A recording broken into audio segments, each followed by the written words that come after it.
My name is Gianna, and my husband, Hassan, is an architect, or more accurately, a designer. While I don't completely understand the complexities of his work, he holds a first-class architect's license and mainly focuses on designing house and building plans. We've been married for 6 years and are fortunate to have 2 daughters, ages 4 and 2. Our family of 4 lives happily together. We used to live in an apartment, but as our daughters grew, it started feeling cramped, so we decided to buy a second-hand single-family home. Although it wasn't very old, it needed some upgrades. That's when Hassan decided to take on the task himself. His father, my father-in-law, shares a passion for DIY projects. Though he's not a certified architect, he frequently builds furniture like tables and chairs at his home, and even made a bookshelf for our daughters. His craftsmanship is impressive, so much so that I believe he could sell his work. Thus, Hassan and his father teamed up to improve our new house. It wasn't exactly a renovation, but they began repainting and tearing down walls to combine 2 small rooms into one larger space. They've been working on it every weekend for almost 6 months. Doing it themselves has been more affordable and allows us to personalize the house. For now, our family has been living on the first floor since they've focused mainly on remodeling the living area. Initially, I was skeptical about handling the renovation ourselves, but watching Hassan and his father work, I've been amazed at how much our house has transformed. Both my daughters and I have grown excited as the house takes shape. However, there's been one persistent issue over the past 6 months: my mother-in-law. Since my father-in-law started helping with the renovations, my mother-in-law's behavior toward me has become increasingly hostile. She often calls to make biting comments, such as accusing me of being irresponsible for having my father-in-law help with the housework and implying I'm lazy because I'm not currently working. She suggests that I'm burdening Hassan and that he's doing everything himself, even on his days off. I believe this stems from jealousy. She seems upset that we're enjoying ourselves without her involvement. At one point, I even tried to invite her over for coffee, hoping to smooth things over. "Would you like to come over for coffee, mother-in-law?" I asked, but she rejected the offer, sarcastically replying, "Who would drink coffee with a lazy daughter-in-law like you?" I don't see myself as lazy. The reason I'm not working is because I'm raising our young daughters. Hassan and I agreed that I would return to work once our eldest starts elementary school. Despite my attempts to explain this, my mother-in-law refuses to listen and instead criticizes me for making Hassan do all the work. Eventually, I grew tired of defending myself and just let her words slide off. To be honest, I don't think she ever liked me. From the moment I first visited Hassan's house before our marriage, she was polite as long as he was around, but once he left the room, she became openly critical. "Hassan picked such an incredible girl, are you joking?" she said disdainfully. "If it were me, I could find a much better match for him." At that point, I wondered if I should call off the marriage, but I loved Hassan deeply and wanted to be happy with him, so I decided to move forward. I never told him about what his mother had said. I was nervous because we hadn't discussed living together before marriage, and I thought I could just avoid getting too involved with his family. However, things didn't improve after our wedding. She didn't speak a word to me during the ceremony, and it was the same whenever I visited for family gatherings. If Hassan wasn't around, she ignored me completely. Even worse, she began to treat my daughters coldly. I was relieved when my father-in-law stepped in to help with the house remodel because it meant I didn't have to visit her. Before the renovations began, my mother-in-law's behavior was unbearable. Back when we lived in the apartment and I was struggling with childcare, especially with our youngest, she would visit unannounced while Hassan was at work. She would barge in without asking and demand things like coffee. Even if I was busy with the baby, she didn't care. If anything wasn't centered around her, she'd complain. One time, after I reluctantly made her coffee while my daughter was crying in the crib, she criticized me for not disciplining my baby. She also scolded me for a dusty bookshelf and wrinkled laundry, claiming I wasn't capable of anything. "Hassan deserves someone better than you," she said before leaving without even drinking the coffee. That incident was the last straw, and I couldn't hold in my frustration anymore. I considered talking to Hassan about it many times, but he was always working late, and I didn't want to upset him, so I kept quiet. In the early days of our marriage, we didn't see her often, and sometimes I would pretend I wasn't home when she called. Things started changing about 6 months ago when she got a smartphone. Now, when I don't answer her calls, she accuses me of deliberately ignoring her. She even brings my mother into the conversation, saying, "You're ignoring me, aren't you? It involves your mother, too." She sends relentless messages, making it difficult to avoid her. So, I started reluctantly picking up on weekends, thinking, I'll just endure it. but no matter how I respond, she's never satisfied. What's with the attitude? Are you even reflecting on what I said? I wouldn't mind if you got a divorce. You know, she snapped recently.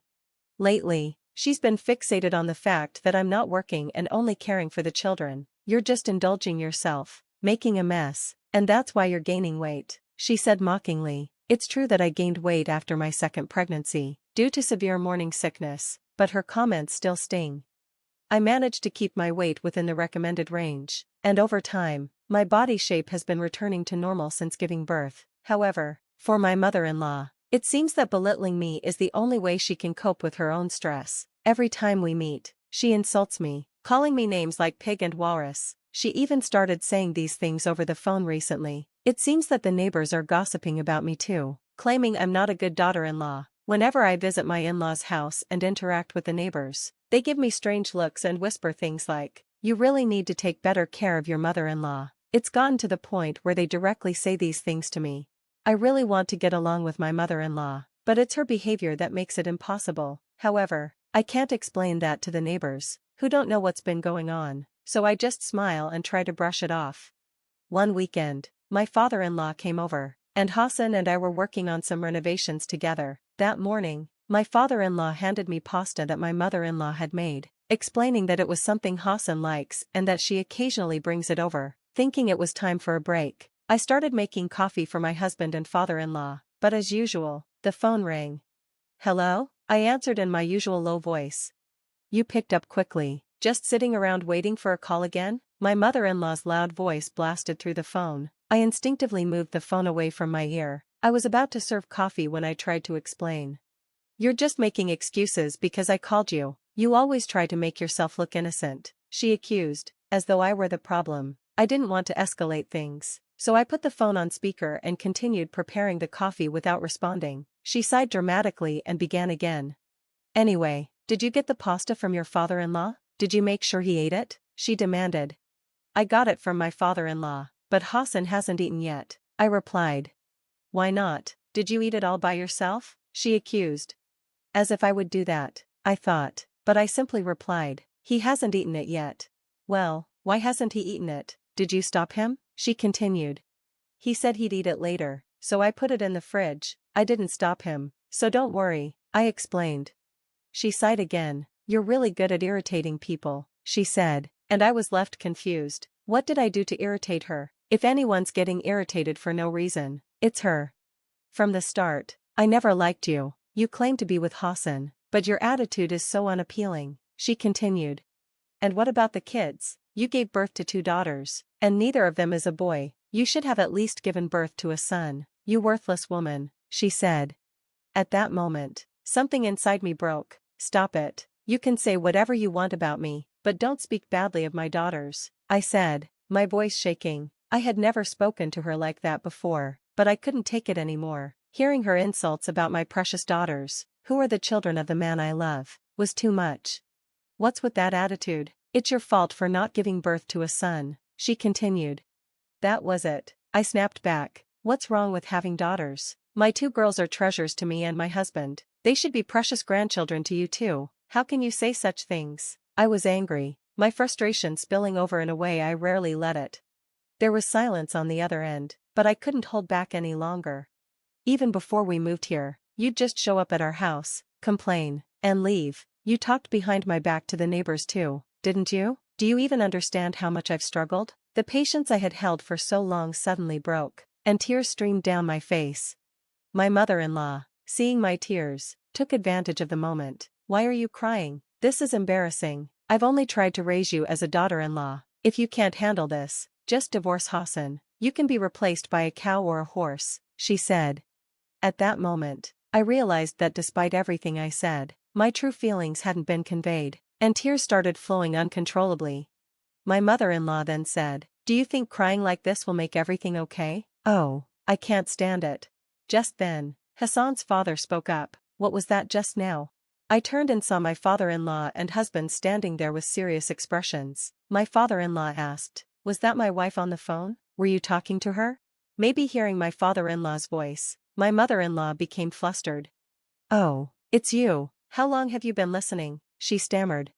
"Since the beginning. I heard everything, my father-in-law replied, as he reached for my phone. He then turned to my phone, which was on speaker, and said, "What a disgrace, this is embarrassing. Get here right now and apologize to Gianna," he shouted angrily.